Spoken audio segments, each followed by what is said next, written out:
അർത്ഥത്തിലും ജാഗ്രത വഹിക്കണമെന്ന് എല്ലാവരോടും ഓർമ്മപ്പെടുത്തുന്നു.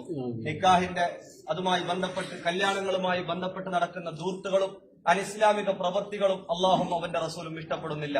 ഇത്തഖിൽ മഹാരിം തകുന്ന അബ്ദന്നാസ്, അല്ലാഹു റബ്ബ് സുബ്ഹാനഹു വ തആല ഹറാമുകളിൽ നിന്ന് വിട്ടുനിൽക്കാൻ നമ്മോട് ഹബീബ് സല്ലല്ലാഹു അലൈഹി വസല്ലം അള്ളാഹുവിന്റെ പരിശുദ്ധമായ ദീൻ അനുസരിച്ച് ജീവിക്കാൻ നമ്മോട് കൽപ്പിക്കുന്നുണ്ട്. കല്യാണം, നിക്കാഹ് ഇസ്ലാമികമാകണം. അതുപോലെ ശേഷം വരുന്ന കാര്യപരിപാടികളെല്ലാം ഇസ്ലാമികമാക്കാൻ രണ്ട് കുടുംബങ്ങളും നല്ലവണ്ണം ശ്രദ്ധിക്കണം. നിസ്കാരം, അള്ളാഹ്, കല്യാണ ദിവസവും ശേഷങ്ങളെല്ലാം വളരെ മനോഹരമായി ശ്രദ്ധിക്കണം. ഭക്ഷണങ്ങൾ എവിടെയും ഇസ്റാഫ് ചെയ്യാത്ത രൂപത്തിൽ കാത്തു സൂക്ഷിക്കണം. ഇരുന്നു കൊണ്ട് ഭക്ഷണം കഴിക്കണം, ഇരുന്നു കൊണ്ട് വെള്ളപാനീയങ്ങളെല്ലാം, അതെല്ലാമാണ് ഇസ്ലാമിക സംസ്കാരം. കല്യാണ രാത്രി ചിലയിടങ്ങളിലൊക്കെ താളമെന്ന പേരിൽ അക്രമകാരിയായ സ്വഭാവത്തോടുകൂടെയുള്ള ചില വിഷയങ്ങളൊക്കെ നടന്നു വരുന്നു. നമ്മുടെ ജമാഅത്തും പല ജമാഅത്തുകളും കർശന തീരുമാനത്തിലാണ് അത്തരം വേണ്ടാത്ത ചെയ്തികൾ. ആരെങ്കിലും വരുന്നതിനോ ഭക്ഷണം കഴിച്ചു പോകുന്നതിനോ ഇസ്ലാമിൽ വിലക്കില്ല, വിരോധമില്ല. അക്രമങ്ങൾ, അനീതികൾ, വേണ്ടാത്തരങ്ങൾ, പടക്കം പൊട്ടിക്കൽ പോലെ ഒരു പ്രത്യേക ശൈലിയിൽ ഇസ്ലാമിനെയും മുസ്ലിമീങ്ങളെയും അവിടെ ജീവിക്കുന്ന അയൽവാസികളെയും ബുദ്ധിമുട്ടിക്കുന്ന രൂപത്തിലുള്ള ഒരു പ്രവൃത്തിയും നമ്മുടെ ഭാഗത്ത് നിന്ന് വരാതെ കാത്തു സൂക്ഷിക്കണം.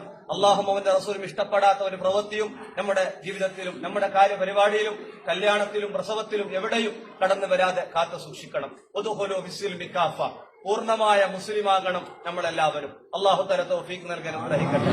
വീട്ടിലേക്ക് കടന്നു വന്ന പുതിയാപ്പിളയെ സ്വന്തം മകനെ പോലെ ബഹുമാനത്തോടെ ആദരവോടെ കാണാനും പുതിയാപ്പിളയുടെ കുടുംബത്തെ നല്ല ബഹുമാനത്തോടെ കാണാൻ പെണ്ണിന്റെ കുടുംബം തയ്യാറാകണം.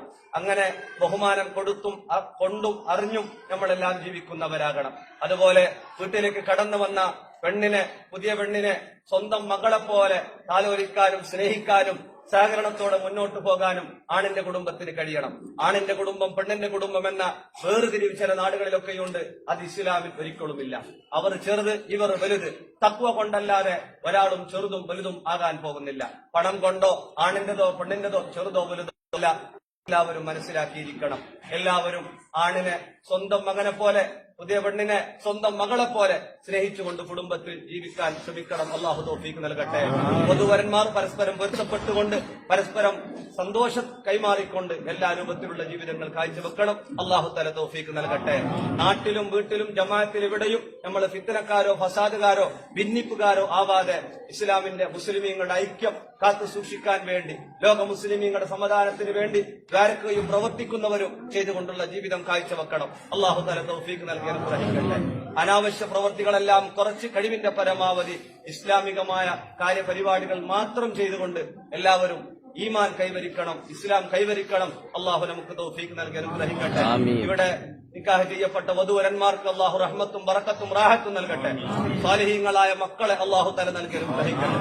നമ്മുടെ എല്ലാവരുടെയും മക്കളെ അള്ളാഹു സാലിഹീങ്ങളാക്കി തരട്ടെ. രണ്ട് കുടുംബത്തിൽ നിന്നും മരിച്ചു എല്ലാവരുടെയും ഖബർ അള്ളാഹു സ്വർഗ്ഗപ്പൂന്തോപ്പാകട്ടെ. എല്ലാവിധ മംഗളാശംസകളും നേർന്നുകൊണ്ട് അസ്സലാമു അലൈക്കും വറഹ്മത്തുള്ളാഹി.